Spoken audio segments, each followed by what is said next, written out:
This episode is brought to you by Monkey Nutrition.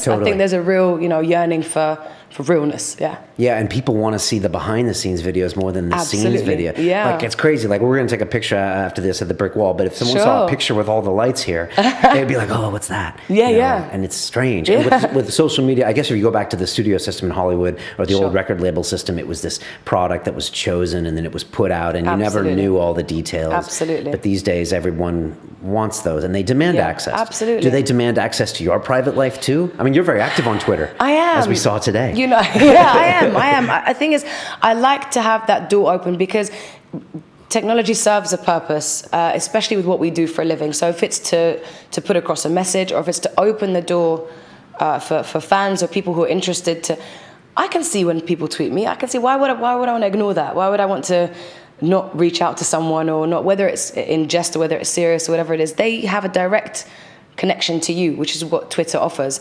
So for me, that's what Twitter serves a purpose for. Things like Instagram, people seem to respond to personal pictures more than they do things that are staged. Right. So they want to be part of your life. I think it's because they want to know that they can succeed. And it's not about telling people that unless they are in a creative media, that they're not going to succeed, because everyone has a role. And your role might be something that you don't even know how important it is. You might walk past someone in the street who was about to kill themselves and smile at them, and just through that smile you've changed the whole trajectory of their lives, because then they realize that someone cares about them, and that's your role. And I think people are forgetting that it's the tiniest things about us that are so important, and if I can break down those barriers in any way, that's why I don't use, people say to me, oh, you can use those programs that you can amass fans, and every single person that has pressed liked on my Facebook or or followed me on Twitter, they're people who want to be there. We never get trolls. I never get anyone dissing the music. I never get anyone being horrible.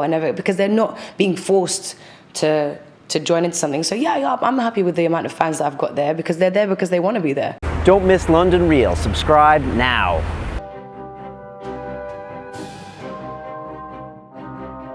This week on London Real, we have the English rapper, poet, and journalist, Akala. Hate by the pound surrounds my reflection. I do this for my own protection. If I didn't go to Pan-African Saturday School, if I didn't grow up in the Hackney Empire, if I didn't listen to Wu-Tang Forever or read the autobiography of Malcolm X when I was 9, would I be the person I am today? Probably not. One too many man that could have been doctors, end up spending the whole life boxed up. Hip-hop was my life. It was something I lived. I loved interacting with it. I wrote lyrics every day. I was in battles. Because to me, all they do is breed conflict. First time I saw someone get stabbed, I was 12, and it was a little poke. It was a meat cleaver in the back of a guy's head. I had other teachers that felt that a person from my racial, cultural, economic background, and certainly from my socio-economic background, should not have been top of the class. These were guys who were doing well in the street, but they'd spent so much of their life in and out of prison, etc. But they were like, you don't want to be like us. You're clever. In fact, if you drop out of school, we're going to give you a hiding. Yeah, they say you are British, and that lovely patriotism they feed you. But in reality, you have more in common with immigrants than with your leaders. If the music is good enough, if the visual is good enough, if your online interaction is decent, you can keep your integrity and have a career. If we're honest, true strength is the strength to be honest. Ultimately, any power structure in the world wants to stay powerful. On Sunday, London Real presents Akala. Knowledge is power. It's fear, but at 20, you can't admit it's fear.